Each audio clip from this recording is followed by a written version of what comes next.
Day 10 and Chapter 10 of Business Studies, Class 12, CBSE Important Short and Long Question Answer of financial market आज हम cover करेंगे। पिछले जो हमारे वीडियो थे उसके अंदर हमने कवर किए थे फाइनेंशियल मैनेजमेंट के important short and long question answer. तो अगर आपने वो वीडियो नहीं देखी है तो जो उसका लिंक है वो डिस्क्रिप्शन में है, आप लोग जाके चेक कर सकते हैं। आज हम कवर करते हैं short answer question of financial market. सबसे पहला हमारा क्वेश्चन आता है, what are the two major function of financial market. कोई भी दो मेजर फंक्शन आप लिख सकते हैं, जरूरी नहीं आप ये दो पॉइंट लिखो जो आपको याद रहे। पहला हमारा फंक्शन है वो है mobilisation of savings. It act as a link between saver and investor. ये एक लिंक का काम करता है। सेवर मतलब हाउस होल्ड और इन्वेस्टर्स मतलब बिजनेस फर्म के बीच में एक लिंक का काम करता है। अगर आपको इन्वेस्टमेंट करनी है तो आप बिजनेस फर्म में कर सकते हो। इन्वेस्टर्स को पैसा चाहिए तो वो पब्लिक के अंदर शेयर्स को इशू करके पैसा ले सकते हैं। Price discovery, the interaction of demand and supply of financial assets help determine there price. जो इंटरेक्शन है डिमांड और सप्लाई का फाइनेंशियल एसेट्स के अंदर, तो वो प्राइस को डिटरमाइन करने में हमारी हेल्प करता है। Then difference between capital market and money market. क्या डिफरेंस होता है कैपिटल मार्केट और मनी मार्केट के बीच में? मनी मार्केट डील करती है शॉर्ट टर्म फंड्स के साथ। Money market deals in short term funds maturity up to 1 year, instrument including treasury bill, commercial paper etcetera. Money market short term funds के साथ deal करती है जो कि मैच्योरिटी उनकी 1 साल या 1 साल से ऊपर ही होगी। और ये जो इंस्ट्रूमेंट्स है ये हमारे ट्रेजरी बिल, कमर्शियल पेपर ये सब होते हैं। Money market capital market important topic है, कोई भी क्वेश्चन से पूछा जा सकता है। देन हमारा आता है capital market deals in medium and long term funds. Capital market जो होती है वो मीडियम और लॉन्ग टर्म फंड्स के अंदर डील करती है, जिसके अंदर आते हैं हमारे शेयर होल्डर्स, डिवेंचर, बॉन्ड्स वगैरह वो सब। तो ये हमारे लॉन्ग टर्म फंड्स के अंदर डील की जाते हैं। नेक्स्ट हमारा क्वेश्चन आता है, what is a treasury bill. Treasury bill क्या होता है? It is a short term promissory note issued by the RBI on behalf of government of India. ये एक शॉर्ट टर्म प्रोमिसरी नोट होता है जो कि इशू किया जाता है आरबीआई के द्वारा गवर्नमेंट के बिहाफ पे, behalf of government of India. इसके अंदर क्या होता है, जैसे प्रोमिसरी नोट की मैंने फॉर एग्जांपल आपको प्रॉमिस किया कि आने वाले 1 महीने में या फिर आने वाले 10 तारीख को, आने वाले 20 तारीख को मैं आप लोगों को इतने इतने पैसे दे दूंगा, तो वो एक ट्रेजरी बिल इशू किया जाता है, short term promissory note. Then आता है, it is also known as a zero coupon bond. इसको जीरो कूपन बॉन्ड भी बोला जाता है क्योंकि ये इशू किया जाता है डिस्काउंट पे, रिडीम किया जाता है पार पे। इशू किया जाता है डिस्काउंट पे मतलब क्या होता है कि मान लो अगर ये 10 रुपए का है तो इसको 8 रुपए पे इशू किया जाता है। और रिडीम्ड एट ए पार, पार का मतलब क्या है कि इसकी वैल्यू 10 रुपए थी। पार वैल्यू वो होती है जो फेस वैल्यू, मतलब इसकी वैल्यू थी कितनी, 10 थी, तो ये रिडीम पार वैल्यू पे किया जाता है। इसके बाद नेक्स्ट हमारा क्वेश्चन आता है, एक्सप्लेन द कॉन्सेप्ट ऑफ डीमेटलाइजेशन। मतलब डीमेट अकाउंट जो होते हैं उसका क्या कॉन्सेप्ट होता है? It is the process of by which physical share certificates are converted into electronic form. This makes trading safer, faster and eliminate risk like theft और forgery. जैसे कि ये जो है डीमेट अकाउंट्स जो हैं ये इसलिए ओपन किए गए थे ताकि जो इलेक्ट्रॉनिक फॉर्म में जो भी चीजें हैं वो सही तरीके से हो, इनको इलेक्ट्रॉनिक फॉर्म में कन्वर्ट किया गया था ताकि ये सेफर रहे और रिस्क जो है उसको कम करते हैं। नेक्स्ट हमारे जो क्वेश्चन आते हैं वो आते हैं लॉन्ग आंसर क्वेश्चन, जो कि 4, 5, 6 नंबर में जो पूछे जाते हैं हमसे वो क्वेश्चंस। तो सबसे पहला जो हमारा क्वेश्चन आता है वो आता है, discuss the various instruments of the money market. मैंने आपको बोला ना money market capital market important है, इनसे कोई भी क्वेश्चन पूछा जा सकता है। तो सबसे पहले हमारे इंस्ट्रूमेंट्स पूछे गए मनी मार्केट के।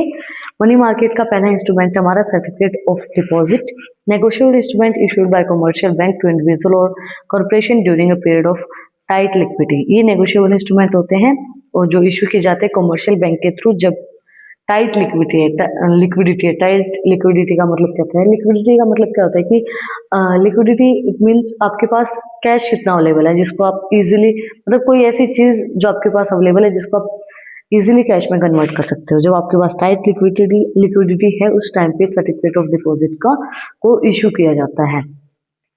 नेक्स्ट आता है commercial paper, CP, and unsecured promissory note issued by highly rated companies to meet short term seasonal और working capital needs। ये एक अनसिक्योर्ड प्रोमिसरी नोट होते हैं जो कि इशू किए जाते हैं जो भी हाईली रेटेड कंपनीज होती हैं जहाँ पे short term seasonal working capital की नीड है, मतलब इनके पास वर्किंग कैपिटल कम है तो उस टाइम पे इनको इशू किया जाता है, मतलब पैसे की कमी हो रखी तब कमर्शियल पेपर को इशू किया जाता है। Then commercial bill, a bill of exchange issued to finance the working capital requirement of the business. ये है बिल। जो बिल इशू किए जाते हैं वो वर्किंग कैपिटल की जो भी रिक्वायरमेंट होती है बिजनेस के अंदर, मतलब पैसे के अभी कमी हो रही है तो उस टाइम पे कॉमर्शियल बिल को आप इशू कर सकते हो।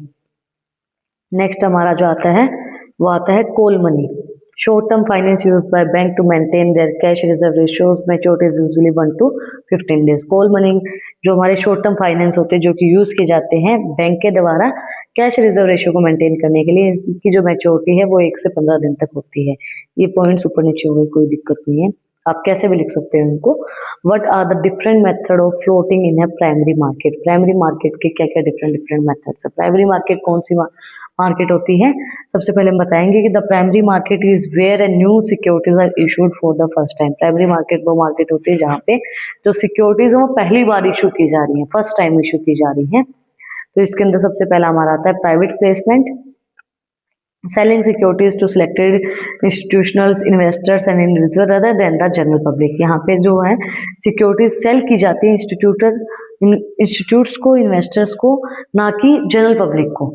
मतलब कि आपने प्राइवेट प्लेसमेंट कर ली है, पहले ही जो इंस्टीट्यूट्स हैं, इन्वेस्टर्स हैं, उनको आपने सिक्योरिटी सेल कर ली है, जनरल पब्लिक को आपने जो सिक्योरिटीज है वो नहीं दी है। Next offer through prospectus.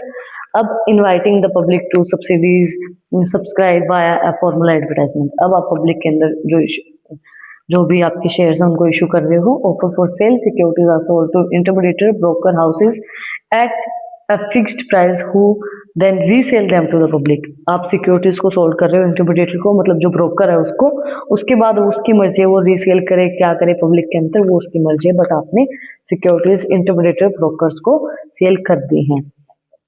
Next है ITPOs, issuing security through the online system of stock exchange. यहाँ पे आप सिक्योरिटीज को इशू कर रहे हो जो भी हमारे ऑनलाइन सिस्टम है स्टॉक एक्सचेंज के उनको। देन नेक्स्ट हमारी जो आती है वो आती है right issue, offering new share to existing share holder in proportion to their current holding. आप जो नए शेयर इशू कर रहे हो, नए शेयर ऑफर कर रहे हो एग्जिस्टिंग शेयर होल्डर को ही कुछ प्रोपोर्शन उनको, कि आप ये जो प्रोपोर्शन है ये और होल्ड कर लो, करंट होल्डिंग के अलावा आप नए शेयर्स को उन्हीं को ऑफर कर रहे हो। नेक्स्ट हमारा जो क्वेश्चन आता है बहुत बहुत बहुत ज्यादा ही इंपॉर्टेंट क्वेश्चन है जो कि है explain the function of security exchange board of India. Definitely तो नहीं कहूंगी बट मोर बहुत बहुत जरूरी क्वेश्चन है, याद रखना जरूरी पूछा जाएगा। श्योर हूं मैं कि एक क्वेश्चन आपको जरूर मिलेगा इसके अंदर, चाहे 4 नंबर में मिले चाहे 6 नंबर में मिले। Security exchange board of India is regulatory of the capital market, जो रेगुलेट करता है कैपिटल मार्केट को। इसके फंक्शंस को 3 पार्ट्स के अंदर डिवाइड किया गया है। सबसे पहला हमारा जो फंक्शन आता है वो आता है regulatory function, registering broker framing rules for take over and conducting audit of stock exchange. यहाँ पे रजिस्टर करवाए जाते हैं ब्रोकर्स को, फार्मिंग रूल्स को टेक ओवर किया जाता है, और जो भी स्टॉक एक्सचेंज स्टॉक्स की ऑडिट होती है वो ऑडिट यहाँ पे करवाई जाती है। ऑडिटिंग का मतलब क्या होता है, जो भी अकाउंट्स होते हैं उनकी ट्रू एंड फेयर वैल्यू को डिटरमाइन करना। देन डेवलपमेंट फंक्शंस, ये ऑडिट जो है वो आपको आगे बहुत ज्यादा आएगी, तो आप आगे पूरी बुक मिल जाएगी आपको ऑडिटिंग की। डेवलपमेंट फंक्शन के अंदर क्या है, training intermediator conducting research and increase the use of electronic trading. उसके बाद ट्रेनिंग प्रोवाइड करवाई जाती है जो भी इंटरमीडिएटर्स होते हैं, और रिसर्च कंडक्ट की जाती है ताकि उनको इलेक्ट्रॉनिक जो ट्रेडिंग है वो ज़्यादा से ज़्यादा यूज कर पाएं। नेक्स्ट आता है protective function, prohibited insiders trading, checking price, raising and promoting fair trade practices to protect investors. Then protective function, वही जो भी हमारे ट्रेडर्स हैं उनको प्रोटेक्ट कर पाए, इन्वेस्टर्स को प्रोटेक्ट कर पाए, तो उनको प्रोटेक्ट करने का काम ही security exchange board of India जो है वो करती है। नेक्स्ट हमारा जो क्वेश्चन आता है वो आता है describe the trading procedure on A stock exchange. Trading करने का क्या प्रोसीजर रहता है स्टॉक एक्सचेंज के अंदर। तो सबसे पहला हमारा आता है कि हम सबसे पहले सिलेक्ट करेंगे हमारा ब्रोकर कौन है, selection of a broker. Broker को सिलेक्ट करने के बाद हम क्या करेंगे, उसके बाद का जो स्टेप है वो आएगा हमारा कि ओपन करेंगे डीमैट अकाउंट। सबसे पहले सिलेक्शन ऑफ ब्रोकर के अंदर क्या है, इन्वेस्टर्स मस्ट अप्रोच है security exchange board of India, registered broker and open है ट्रेडिंग अकाउंट। सबसे पहले हम इन्वेस्टर को सर्च करेंगे security exchange board of India के अंदर जो रजिस्टर है वही, उसके बाद हम क्या करेंगे, अपने जो ट्रेडिंग अकाउंट है उसको ओपन करेंगे। उसके बाद ओपनिंग है demat account necessary to hold security in electronic form with a depository participant. ये जरूरी है सिक्योरिटीज को होल्ड करना इलेक्ट्रॉनिक फॉर्म में डिपॉजिटरी पार्टिसिपेंट के अंदर, तो उसके लिए आपको डीमेट अकाउंट ओपन करना पड़ेगा। Then placing the order, instructing the broker on what to buy and sell at what price. उसके बाद आप जो इंस्ट्रक्शन देंगे ब्रोकर को कि आपको क्या बाय करना है और कितने में सेल करना है, कितने में बाय करना है और किस प्राइस पे बाय करना है, वो इंस्ट्रक्शंस आप उसको प्रोवाइड करवाएंगे। अब क्या है, अब हम ये चीज़ें खुद कर सकते हैं, बट ब्रोकर पैसा लेता है वहाँ पे भी, ऐप पे आपको ब्रोकर के पैसे आपको ब्रोकरेज कटती हुई मिल जाएगी।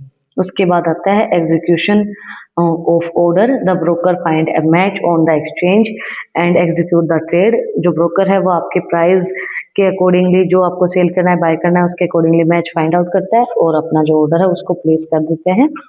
उसके बाद settlement, the actual transfer of the security and cash currently India follow the T+1 settlement cycles. उसके बाद एक्चुअली जो है वो सिक्योरिटीज ट्रांसफर की कर दी जाती है कैश के अंदर, और करंटली जो भी इंडिया फॉलो करती है T+1 सेटलमेंट साइकिल, उसके थ्रू चीज़ों को सेटल कर दिया जाता है। That's it for today.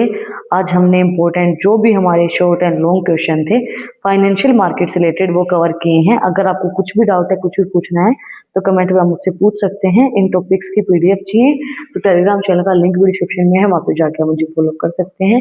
और भी इंटरेस्टिंग एजुकेशन से रिलेटेड ही रील्स देखनी है तो उसका लिंक भी डिस्क्रिप्शन में है, वहाँ पे जाकर आप मुझे फॉलो कर सकते हैं।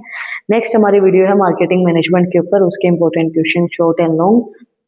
अगर नेक्स्ट वीडियो देखनी है तो चैनल को सब्सक्राइब करें, बेल आइकन प्रेस करें ताकि जो सबसे पहले अपडेट है वो आप लोगों के पास आए। फिर मिलते हैं एक नई वीडियो साथ ही टॉपिक के साथ। Like share subscribe. Thank you for watching my video and enjoy your life. Shri Radhe Radhe.